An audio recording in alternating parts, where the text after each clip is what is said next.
പ്രേക്ഷകർക്ക് എൻ്റെ പ്രണാമം. ഇന്ന് ശാസ്ത്രീയമായ ഒരു വിവരണം നൽകുകയാണ്. കേരളത്തില് വിഷു വളരെയധികം പ്രാധാന്യമുള്ള ഒരു ഉത്സവമാണ്, ആഘോഷമാണ്, ആചാരമാണ്. എന്താണ് വിഷു? വിഷു എന്ന വാക്ക് ഉണ്ടായത് ജ്യോതിഷത്തിലെ അസ്ട്രോണമിക്കൽ പാരാമീറ്ററില്, ജ്യോതിശാസ്ത്രത്തിലെ അസ്ട്രോണമിക്കൽ പാരാമീറ്ററില് ഒരു പാരാമീറ്ററായ വളരെ വ്യക്തമായിട്ട് പറയുന്ന വിഷുവത്ത് എന്നുള്ളൊരു വാക്കുണ്ട്. വിഷുവത്ത് എന്ന വാക്കിൽ നിന്നാണ് വിഷു ഉണ്ടായത്. ഭൂമിയിൽ നിന്ന് നോക്കുമ്പോൾ സൂര്യൻ ഭൂമിക്ക് ചുറ്റും പ്രദക്ഷിണം വെച്ച് മേട രാശിയിലേക്ക് കടക്കുന്ന ദിവസം, ആ സമയം, അതിന് വിഷുവത്ത് എന്ന് പറയും. തുലാം രാശിയിലേക്കും സൂര്യൻ കടക്കുന്നത് വിഷുവത്ത് തന്നെയാണ്. മേടം രാശിയിലേക്ക് കടക്കുന്നതിന്റെ പ്രത്യേകത എന്താണ്? ഭൂമിയിൽ നിന്ന് നോക്കുമ്പോൾ സൂര്യൻ കടക്കുന്നു. യഥാർത്ഥത്തിൽ ഭൂമിയാണ് അപ്രകാരം മാറ്റത്തിന് വിധേയമാകുന്നത് സൂര്യന് ചുറ്റും പ്രദക്ഷിണം വയ്ക്കുമ്പോൾ. മേടസംക്രാന്തി രേഖയ്ക്ക് ആൽഫ ഏറീസ് പോയിന്റ് എന്ന് ഇംഗ്ലീഷിൽ പറയും. ഏതാണ്ട് 15 മിനിറ്റ് സമയം കൊണ്ടാണ് സൂര്യൻ ഇപ്രകാരം മീനം രാശിയിൽ നിന്ന് മേടം രാശിയിലേക്ക് കടക്കുന്നത്. അങ്ങനെ സൂര്യൻ മേടം രാശിയിലേക്ക് കടക്കുന്നതിന്റെ പ്രത്യേകത എന്ന് പറയുന്നത്, മേടമാസം 10-ാം തീയതി, നമ്മൾ മലയാളത്തിൽ 10-ാം ഉദയം എന്ന് പറയും. മേടമാസം 10-ാം തീയതിയാണ് സൂര്യൻ ജ്യോതിശാസ്ത്ര പ്രകാരം ഏറ്റവും അധികം ഉച്ചത്തിൽ നിൽക്കുന്നത്. അതാണ് 10-ാം ഇടം എന്ന് പറയും, 10-ാം ഉദയം എന്ന് പറയും. 10 ഡിഗ്രി എന്ന അസ്ട്രോണമിക്കൽ പാരാമീറ്ററിൽ മാത്തമാറ്റിക്സ് ഉപയോഗിച്ച് നമുക്ക് പറയാൻ സാധിക്കും. സൂര്യൻ തൻ്റെ ഉച്ചക്ഷേത്രമായ മേടം രാശിയിലേക്ക് കടക്കുന്ന ആ ദിവസം, ആ സമയം, നമ്മൾ ഭാരതീയര് ഒരു പുതിയ വർഷം ആരംഭിക്കുന്നതായിട്ട് പറയാറുണ്ട്. ഇങ്ങനെയാ പുതിയ വർഷം ആരംഭിക്കുക എന്ന് പറഞ്ഞാൽ, ഭൂമി സൂര്യന് ചുറ്റും പ്രദക്ഷിണം വയ്ക്കുന്നത് ലോക്കസ് പോയിന്റിലൂടെ എടുത്താൽ ഭൂമി നിൽക്കുകയാണെന്നും സൂര്യൻ പ്രദക്ഷിണം വയ്ക്കുകയാണെന്നും വേണമെങ്കിൽ പറയാം. അങ്ങനെയാണെങ്കിൽ ഈ ഭൂമി സൂര്യന് ചുറ്റും കറങ്ങി പ്രദക്ഷിണം വയ്ക്കാൻ ഒരു വർഷം വേണം. ആ ഒരു വർഷം ഈ 360 ഡിഗ്രിയിലൂടെ ഭൂമി കറങ്ങുന്നു. ആ ഭൂമി കറങ്ങുന്നതിന്റെ സൈക്കിള് എലിപ്റ്റിക്കലായിട്ടുള്ള ഭംഗിയായിട്ടുള്ള സൈക്കിള് ആരംഭ പോയിന്റ് എവിടെയാ വരിക? ഒരു വൃത്തത്തിന് ആരംഭവും അവസാനവും ഇല്ല. എന്നാലും നമ്മളുടെ പൂർവികര് ഒരു ആരംഭ പോയിന്റ് വളരെ വ്യക്തമായിട്ട് നിർവചിച്ചിട്ടുണ്ട്. അതാണ് മേടം രാശിയിലെ 1-ാമത്തെ ഡിഗ്രി ആരംഭിക്കുന്ന സമയം, ദിവസം. ഇപ്പൊ മേടം രാശി വിഷുവത്ത് എന്ന് പറയാൻ കാരണം, പൂർണ്ണമായിട്ടും അസ്ട്രോണമിക്കൽ പാരാമീറ്ററിന്റെ അടിസ്ഥാനത്തിൽ സൂര്യൻ ഉച്ചക്ഷേത്രത്തിലേക്ക് കടക്കുന്ന ഒരു ട്രാൻസ്ഫർ. അതാണ് സംക്രാന്തി എന്ന വാക്കിന്റെ അർത്ഥം എന്താണ്? സം എന്ന് പറഞ്ഞാൽ സമ്യക്ക്, ഗ്ലോറിയസ്, ഏറ്റവും ഉജ്ജ്വലമായ, ക്രാന്തി, വിപ്ലവം, പരിവർത്തനം.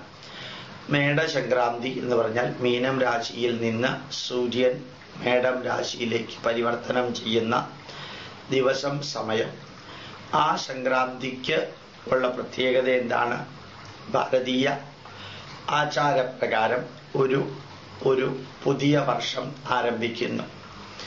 ഈ പുതിയ വർഷം ആരംഭിക്കുന്ന വിഷുവത്ത് എന്ന് പറയുന്നത്, മേട സംക്രാന്തിയിൽ നമ്മൾ ആഘോഷിക്കുന്നത് പുതുവർഷം പുതിയ കാര്യങ്ങൾ കണ്ടുകൊണ്ട്, കേട്ടുകൊണ്ട്, നൽകിക്കൊണ്ട്, സ്വീകരിച്ചുകൊണ്ട് സന്തോഷത്തോടു കൂടി ആയിരിക്കണം എന്നുള്ള ഒറ്റ കാരണത്താലാണ് യഥാർത്ഥത്തിൽ ഇപ്രകാരം വിഷു ആഘോഷം നമ്മൾ എടുത്തത്. ഇനി ഇതിന് വേറെ കുറേ കഥകളുണ്ട്. ശ്രീകൃഷ്ണനുമായി ബന്ധപ്പെട്ട നരകാസുരവധ ത്തിന്റെ കഥയുണ്ട്. അതെന്തുകൊണ്ടാണ് ഇങ്ങനെയുള്ള കഥകൾ വരുന്നത്?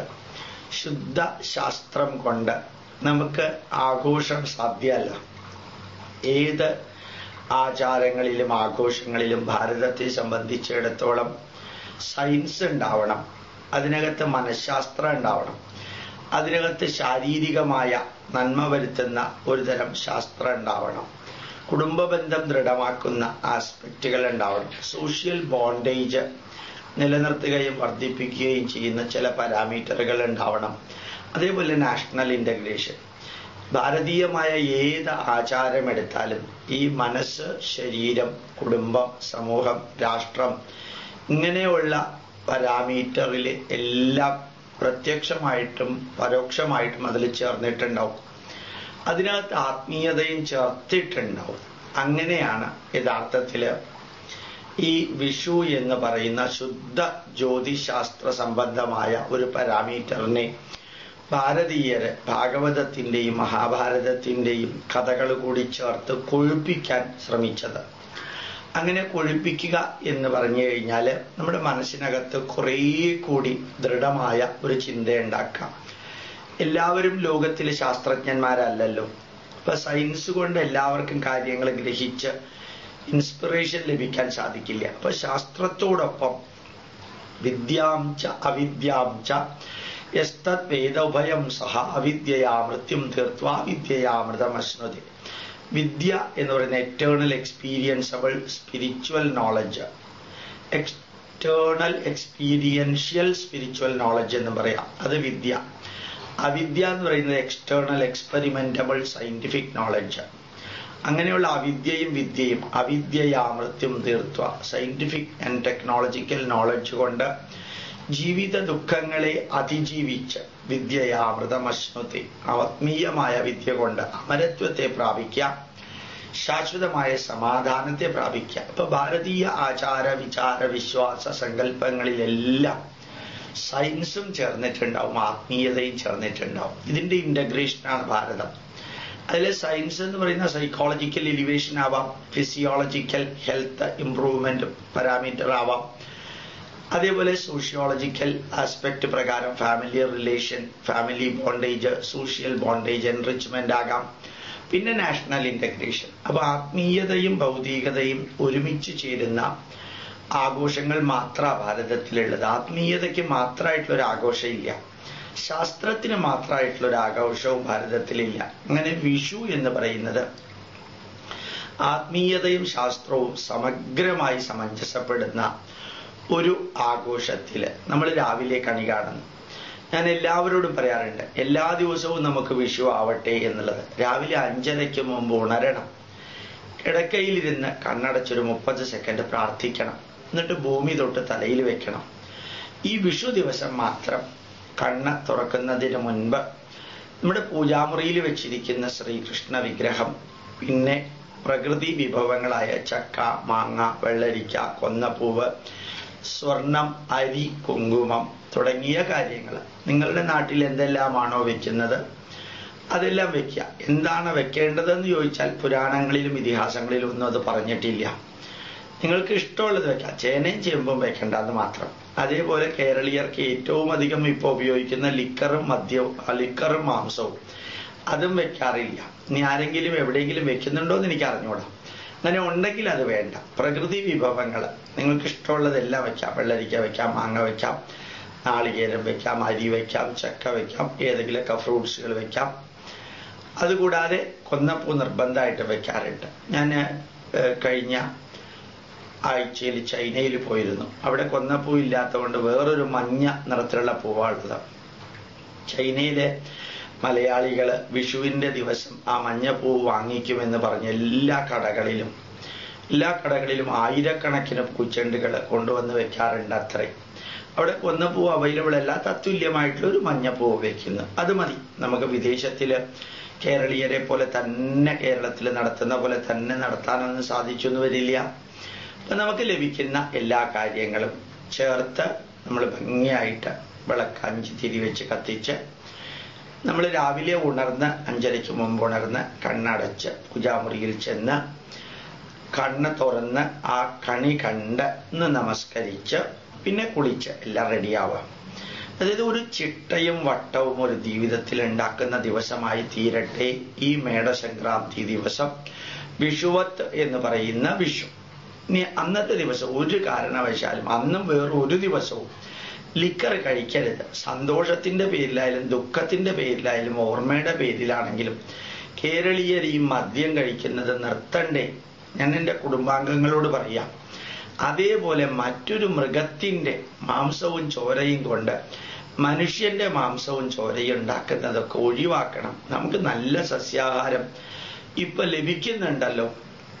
സിഗരറ്റ് വലിക്കുന്നതും ആവശ്യമില്ലാതെ മരുന്ന് കഴിക്കുന്നതും എല്ലാം ഒഴിവാക്കാനുള്ള ഒരു നല്ല ദിവസമായി തീരണം വിഷു. കാരണം അത് പുതുവർഷാരംഭമാണ്. ഇനി ഒരു കാര്യം കൂടി ഇതിന്റെ കൂട്ടത്തിൽ പ്യൂർലി സയന്റിഫിക് ആയിട്ട് പറയാം. ആര്യഭട്ടൻ AD 499 മാർച്ച് 21 ഞായറാഴ്ച ഉച്ചയ്ക്ക് 1 മണിക്ക് എഴുതി തീർത്ത ഒരു പുസ്തകമുണ്ട്. ഒന്നുകൂടി പറയാം. ആര്യഭട്ടൻ ഒന്നാമൻ AD 499 മാർച്ച് 21 ഞായറാഴ്ച ഉച്ചയ്ക്ക് 1 മണിക്ക്. ആ ദിവസം ആ സമയം ആര്യഭട്ടന്റെ 23ാം ജന്മവാർഷികവും കൂടിയായിരുന്നു.